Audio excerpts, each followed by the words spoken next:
वैशाली जी पढ़ते हैं। हरिओम अर्पिता। हरिओम सब प्रेमियों को। हम सांख्य योग पढ़ रहे हैं, दूसरा अध्याय। इसमें हम लोग 10वां श्लोक पढ़ेंगे। संजय बोल रहे धृतराष्ट्र से। संजय उवाच तमुवाच ऋषिकेशः प्रहसन्नीव भारत सेनयोरुभयोर्मध्ये विषिदन्तम् इदं वच। तम उवाच ऋषिकेशः प्रहसन्नीव भारत सेनयोरुभयोर्मध्ये विषिदन्तम् इदं वचः। हे भरतवंशी धृतराष्ट्र, अंतर्यामी श्री कृष्ण महाराज दोनों सेनाओं के बीच में शोक करते हुए उस अर्जुन को हंसते हुए से यह वचन बोले।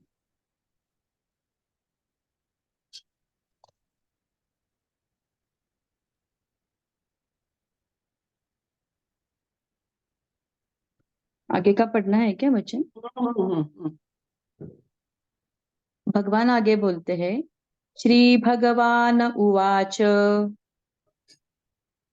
अशोचानन्वशोचस्त्वं प्रज्ञावादांश भाससे गतासून अगतासूंच नानुशोचन्ति पंडितः। अशोचानन्वशोचस्त्वं प्रज्ञावादांश भाससे गतासून अगतासूंच नानुशोचन्ति पंडितः।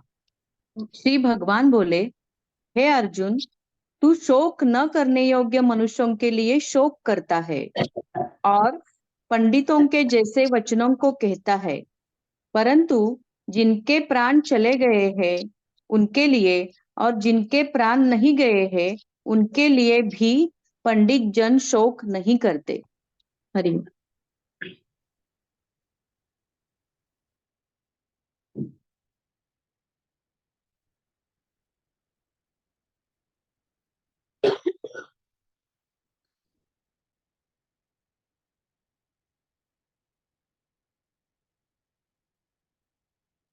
धृतराष्ट्र को संजय जो युद्ध में हो रहा है, जो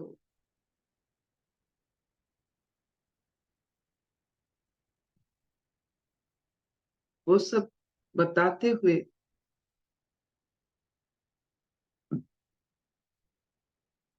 धृतराष्ट्र के मन में उम्मीद ये जताते हैं कि काश ये युद्ध बंद हो सकता।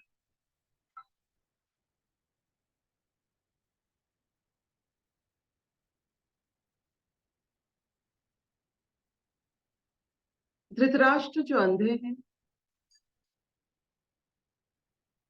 संजय जो दिव्य चक्षु के मालिक,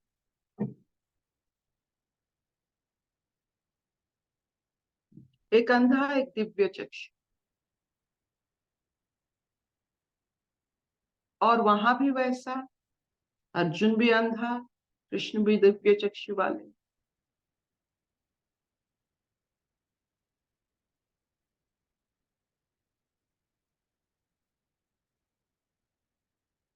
लेकिन अंतर ये है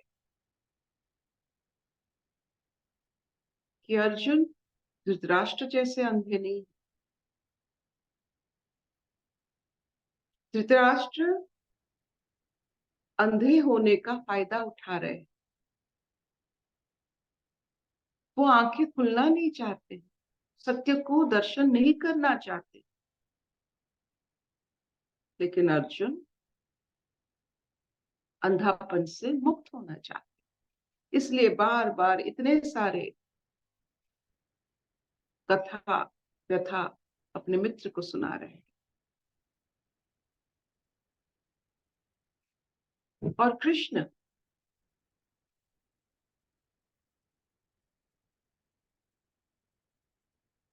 अर्जुन की ये बचपना,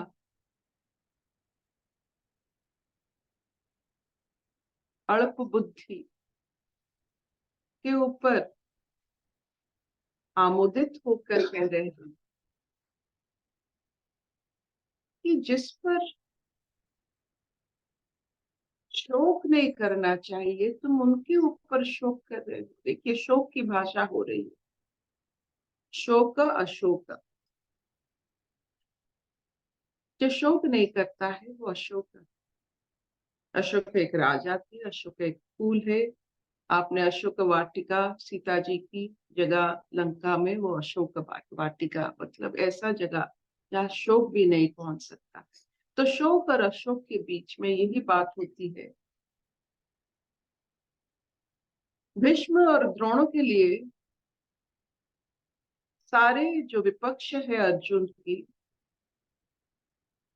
वो सिर्फ भीष्म और द्रोण के लिए ऐसे बात कर रहे हैं क्योंकि एक गुरु है, एक पितामह, जिनके गोदी में पले हुए हैं अर्जुन, और जिनके हाथ पकड़कर ये रणनीति, ये विद्या सब सीखे हुए द्रोणाचार्य। अर्जुन अपने गुरु और अपने पितामह से लड़ना नहीं चाहते, उनको मारना नहीं चाहते। यही बात सिर्फ उनको विपक्ष में बस ये दोनों ही उनकी ऐसे सोच का कारण, और कोई नहीं।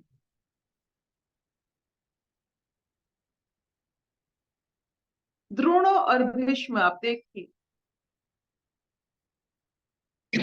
ये संपूर्ण अर्थ में अपने ही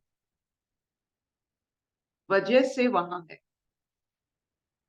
कोई इनको नहीं कह रहा है कि कोई इनको जबरदस्ती नहीं कर रहा है। वो कॉन्सिक्वेंसेस जानते हैं, they know what is going to happen, फिर भी अपना पक्ष वो कौरव में रखे हुए। वो उनका चॉइस है, जो जिसकी चॉइस से why are you being aggrieved by it. अगर भीष्म ने वो ही चूज किया है कि मरने तक वो कुरुओं का साथ देंगे, उनका वो चॉइस है, तू क्यों शोक कर रहा है? द्रोणाचार्य भीष्म भीष्म की वजह से जो तुम्हारे अंदर इतने सारे द्वंद्व उत्पत्ति हो रहे हैं अर्जुन, वो अपनी इच्छा से वहां है। कोई उन पर जबरदस्ती नहीं कर रहा। और ऐसे इच्छा क्यों कर रहे हैं? क्योंकि उनको कोई परिस्थितियों का कोई उन पर असर नहीं पड़ने वाला। वो जानते हैं इसका अंत हो जाए, इनके साथ ही अंत हो जाए कुरुकुल का।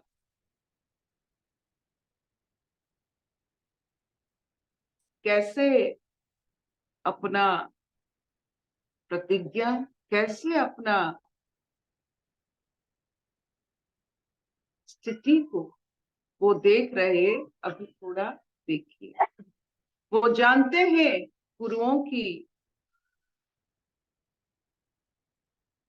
अधर्म को, लेकिन वो अधर्म को अंत तक लेना चाहते हैं। ये भी बड़ी बात। मर मिट जाएंगे, अधर्म हो रहा है, धर्म स्थापना होने वाली है, तो अधर्म को अंत करने के लिए वो दोनों उस तरफ है, to see the end of it. Not, they are not worried about the result, not worried about the consequence.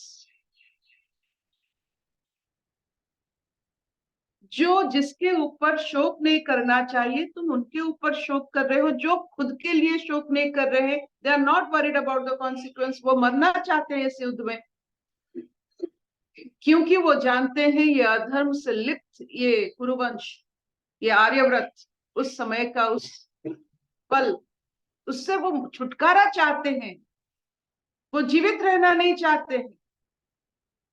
तो इसीलिए कृष्ण बोल रहे हैं जो शोक नहीं चाहते हैं, शोक का कारण नहीं है, तुम उनके लिए शोक कर रहे हो और ऐसे ऐसे बात कर रहे हो पंडितों के जैसे।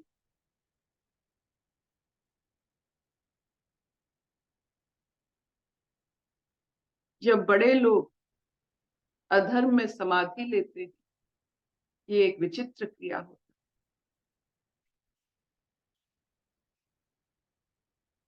आपने कभी देखा है बहुत ही ऊंचे इंसान को मौन धारण करते हुए? भीष्म और द्रोण के लिए कौरव कुल में उनका मौन ही था, वो समाधि ही तो ले रहे हैं, वो तो जानते हैं। तो इसीलिए ये जो शब्द कृष्ण ने कहे हैं कि जिनके लिए शोक नहीं चाहिए तुम उनके लिए शोक करते हो, तेरा क्या औकात है भीष्म और द्रोणाचार्य की जैसे ऐसे हस्तियों के ऊपर तो शोक करे? क्या वो नहीं जानते हैं कि वो क्या कर रहे हैं?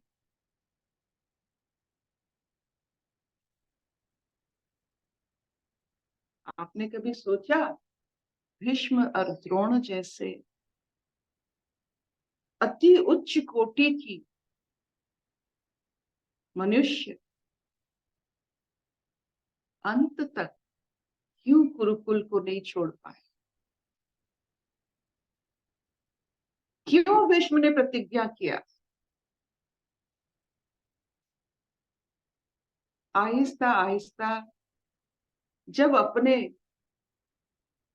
पिता की प्यार के लिए भीष्म ने प्रतिज्ञा लिया कि वो शादी नहीं करेंगे, आहिस्ता आहिस्ता जो उनके आगे सामने आ गया, वो हर समय जानते थे कि ये अंत होने वाला है।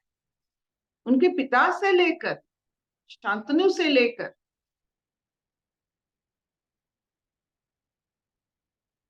धृतराष्ट्र से सब वो जो देखे हुए हैं वो जानते थे कि ये कुल उलझता जा रहा है, उलझता जा रहा है, ये इसका अंत नजदीक है, वो जानते हैं, सबको सब पता है। तो ये इतने बड़े हस्ती, क्या उनको पता नहीं है कि सब समय में जिस कुल में ऐसे ऐसे अधर्म हुआ है, बच्चे ने ना शादी करने का प्रण ले रहा है अपने पिता की प्रेम के लिए, तो अधर्म शुरू से ही है। और ये महात्मा इसमें समाधि ले रहे हैं। तो ऐसे गुणी व्यक्तियों के लिए, विद्वान के लिए तुम शोक कर रहे हो? जो खुद जानते हैं वो क्या कर रहे हैं उनके लिए तुम शोक कर रहे हो?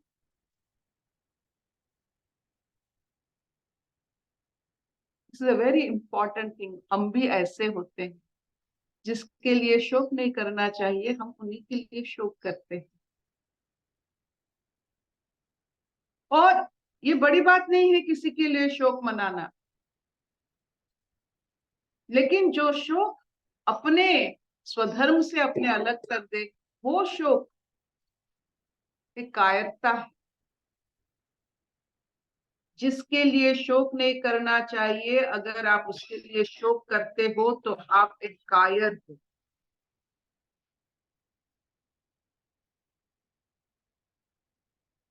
This is very important. और जो कायर होते हैं वो टर्माइट जो क्या कहते हैं उसे, हिंदी टर्माइट का दीमक। दीमक, दीमक के घर जैसे होते हैं। उन पर विश्वास नहीं किया जाता है, कायरों के ऊपर विश्वास नहीं किया जाता है, ना उनकी बातों पर, ना उनके अस्तित्व पर। कायरों की कोई जगह नहीं कहीं पर।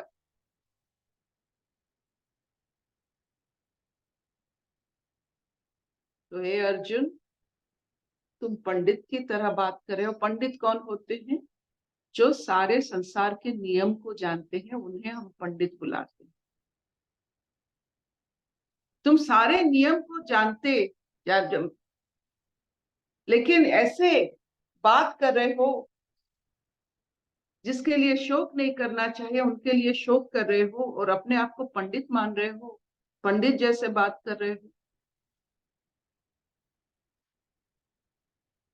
कृष्ण को देखिए, वो कैसे पितामह को, भीष्म को और द्रोणाचार्य को देख रहे हैं, और अर्जुन को देखिए, वो कैसे पितामह और द्रोणाचार्य को देख रहे हैं।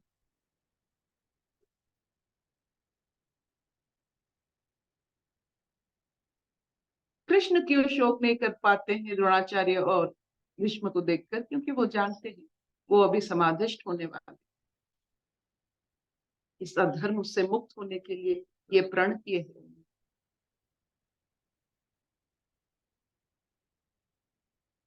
ये अधर्म से मुक्त होने के लिए वो धर्म युद्ध का आवाहन किया है।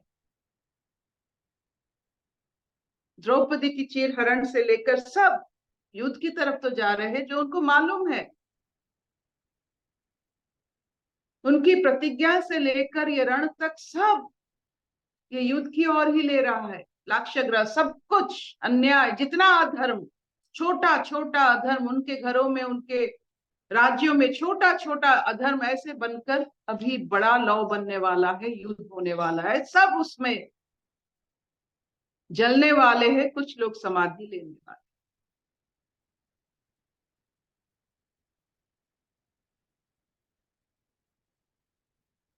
कृष्ण, योगेश्वर, ऋषिकेश, गोविंद, जो आप उनको बुलाओ।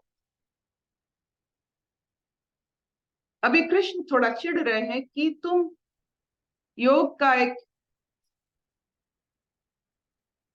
छात्र होकर कर्म, कथा और भाव में कोई संयम नहीं है।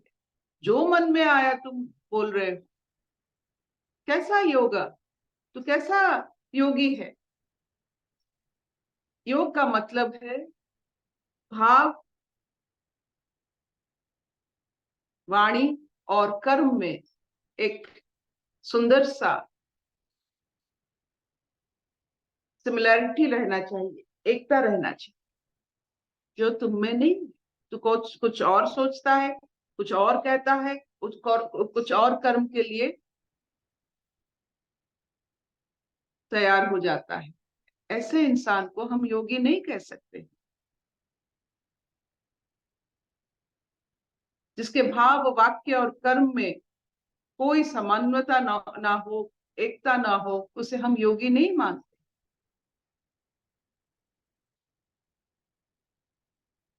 इतना चलेगा? अर्पिता। शोक अशोक में थोड़ा फर्क देखिए, युद्ध समाधि में थोड़ा फर्क देखिए।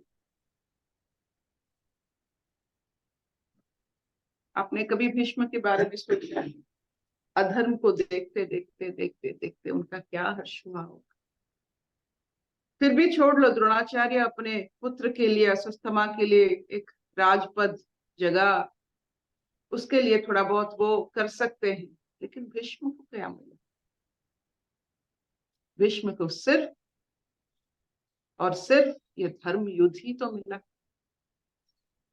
अगर सही उनमें कुछ था जीवन में, तो ये धर्म युद्ध, जिसमें वो समाधि लेने वाले विपक्ष में खड़े होकर ईश्वर की अधर्म को वो समाप्त।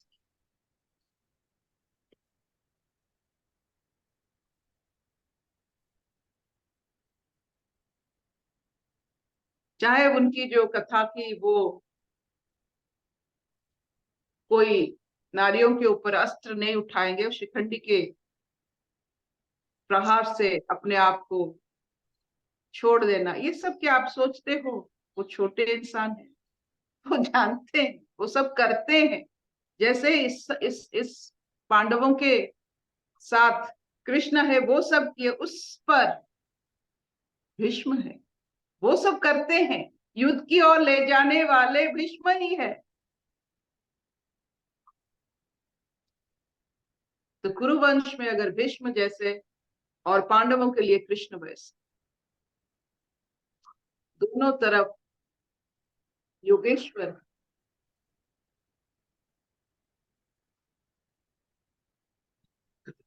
जो अधर्म की पराजित अवस्था देखना चाहते हैं, जो अधर्म को पराजय करना चाहते हैं।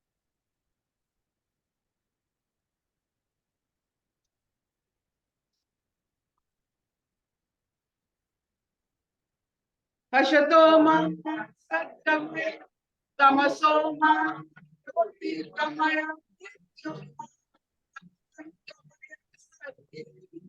सन्तु सर्वे सन्तु निरामया सर्वे भद्रं पश्यन्तु मा कश्चित् दुःखभाग् भवेत्। ॐ शांति शान्तिः शान्तिः।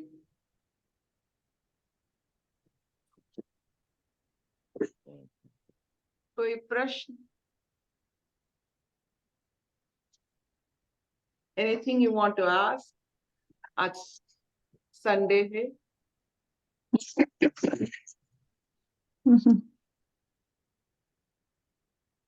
कोई नया अनुभव? बताओ वैशाली।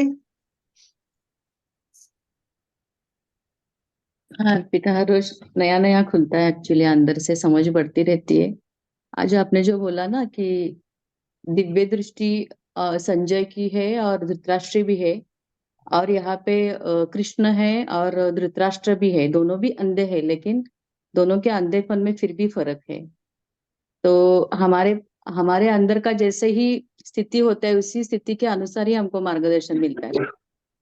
धृतराष्ट्र के सामने एक्चुअली दिव्य दृष्टि थी पर वो देख नहीं पाया, लेकिन अर्जुन का सरेंडर या उसके जो क्वालिटीज थी, जो आपने कल बोला था कि नींद के ऊपर, इंद्रियों के ऊपर वो उठा हुआ है, तो उसको जो गाइडेंस मिलता है वो अलग होता है एक्चुअली।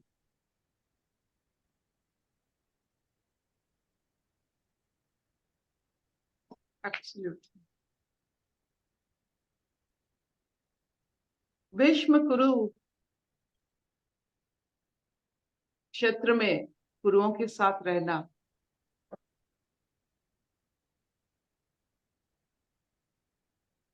ये एक बहुत बड़ी बात है।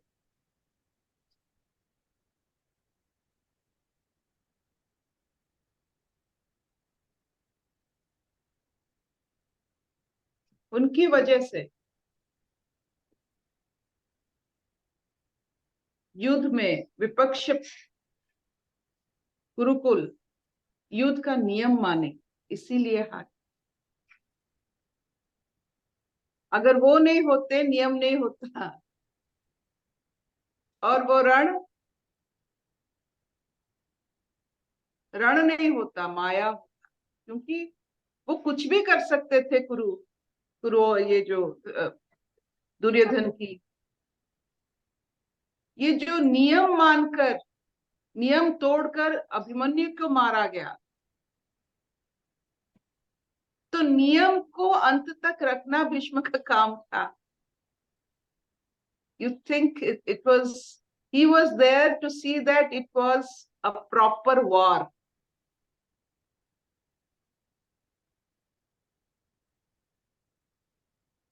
तब बहुत नियम माना जाता था,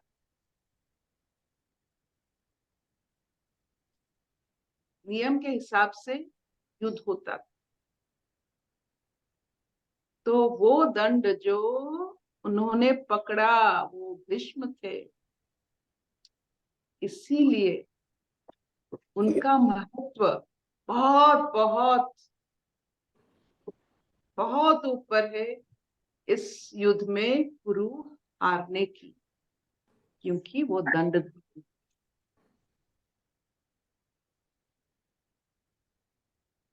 और सब पर उनका, दुर्योधन से लेकर सब गुरुओं के ऊपर उनका असर था कि भीष्म है। जैसे पांडवों का कृष्ण है, कृष्ण है, भीष्म पितामह है, उनको ये अच्छा नहीं लगेगा, ये नहीं करने देंगे, वो नहीं दे देंगे। तो आप दुर्योधन के बारे में तो जानते हैं, he can do anything everything. तो वो रूल को पकड़ते हुए, वो नियम को धारण करते हुए, वो युद्ध करवाना ही बहुत बड़ा योग था।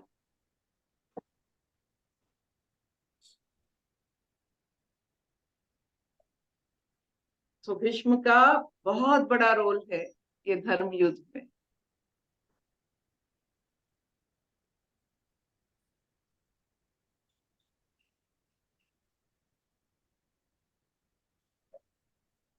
Thank you mamma, thank you.